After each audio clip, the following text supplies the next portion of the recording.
Hey everybody, this is Kerry.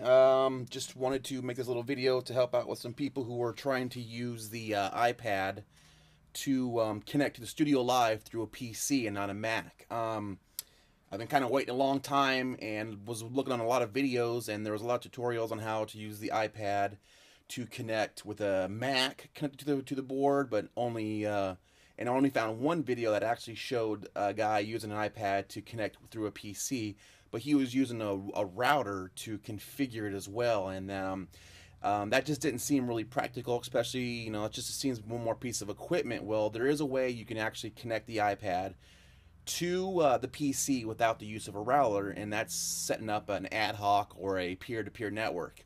So without going into detail, I'm assuming everybody who's been trying to do this and has been failing has everything properly installed. So here I have a Rain Livebook i5 and an SL2442, and I have everything installed. I've got the Studio Live remote app on my iPad, which is just basically just a simple, iPad 2, 16 gig, nothing fancy. And again, with just anything that's FireWire supported. So as long as you have a computer that can interface with the Studio Live and has a wireless network adapter built into it, this should work for you. The only thing I can think of is why that other guy was using a wireless router is that if he didn't have wireless on his laptop to begin with, in that situation you would need a wireless router, and you would have to hook through a Cat5 cable into that wireless router and then connect the iPad to that. But pretty much all laptops today have wireless network cards built in them, so as long as you have one and it works fine, you should be just good. So the first thing that you want to do is make sure that your universal audio is set up. So we're going to go ahead and load that up, and you'll see mine pops right up, and you can just sit here and I can control my Studio Live, and you can see there on the video it's actually connected in real time. So that's the first step that we're going to do. So once we have that hooked up and we have the computer talking to the board, what we're going to do now is we need to set up what's called an ad hoc or a peer-to-peer network. And what we do is we need to go to our home, go to control panel, and then we're going to go up to network and internet. Now this is Windows 7. Windows Vista should probably have the same setup, but Vista might have a little bit different format. I'm pretty sure it's almost the same, but this is Windows 7 Pro. So what we're gonna do is we're gonna click on that, and then get out of that, and then we're gonna go here, and then we're going to add a wireless. We're gonna use. We're gonna go to network and sharing. And then we're going to go down here, and then we're going to go to set up a new connection or network. So we're going to click on that, and this screen pops up. And then what you need to do is, normally if you're going to a router, you'd either use these top ones. But to do a peer-to-peer, you have to scroll down to the second to the bottom one, and you'll say set up wireless ad hoc computer to computer. Now that's the connection that you need to make in the laptop to get the iPad to talk to the computer. So we'll click on that. It's going to tell us that what kind of we're doing, and we're going to hit next.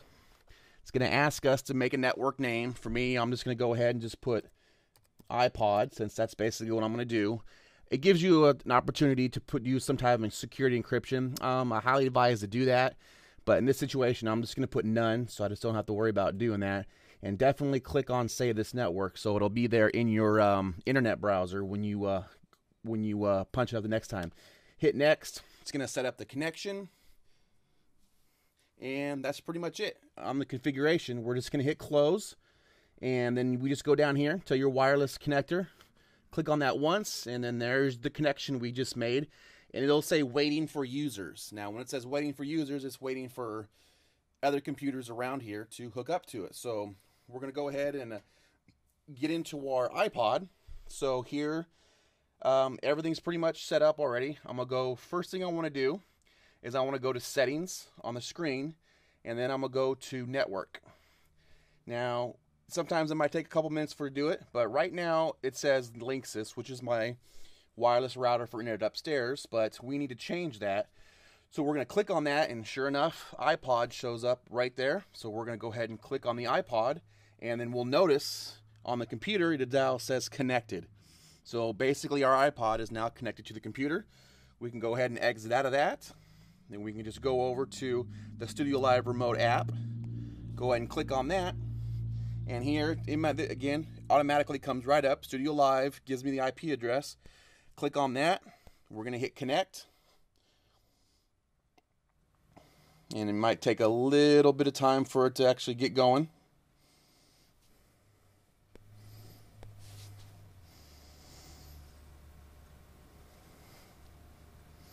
And there we are. So we got the app is up.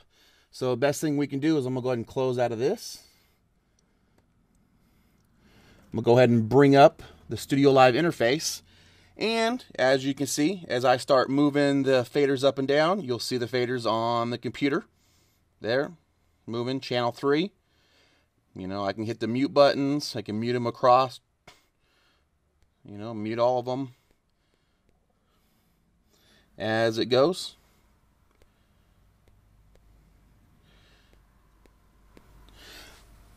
Okay, now this is something that I have found with the Studio Live, and sometimes it likes to disconnect. You sometimes might have to go through and connect it over and over and over again. I find that usually happens when you're pushing a lot of buttons at the same time. I'm not too sure if it's the wireless, it's not being able to keep up.